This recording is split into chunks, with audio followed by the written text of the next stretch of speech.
Hello mga ka-friendship! Ayan, kumusta kayo lahat? So, ngayon nga pala ay mag-aayos ako ng higaan ng aking mga amo. So, sino sa inyo ang hirap na hirap doon sa training natin? Sa TESDA, kung paano ayusin yung bedsheet. Sinong mga yak-yak na katulad ko? So, ganito lang pala mga ka-friendship. So, dito sa Middle East, hindi mo may apply yon. Kasi nga, nakaready na talaga siya. Yung, ano nila. Nakaready na siya. Hindi mo na kailangan ipasok-pasok dito sa loob.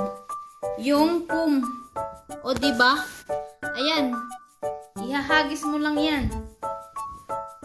Yan. O. Diba? Ganyan lang siya.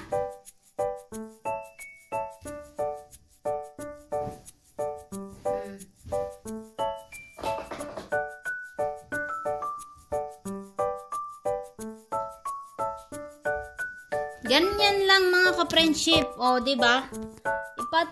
Ipatong mo lang dyan sa bed. Hindi na kailangan yung ipupold pa. May ipapasok pa sa loob. Shout out sa TESDA natin. Pero thank you pa rin dahil nagkaroon tayo ng certificate. And thank you sa mga nag-assist sa atin. At least, meron tayong experience. Yun lang po. Bye-bye. God bless.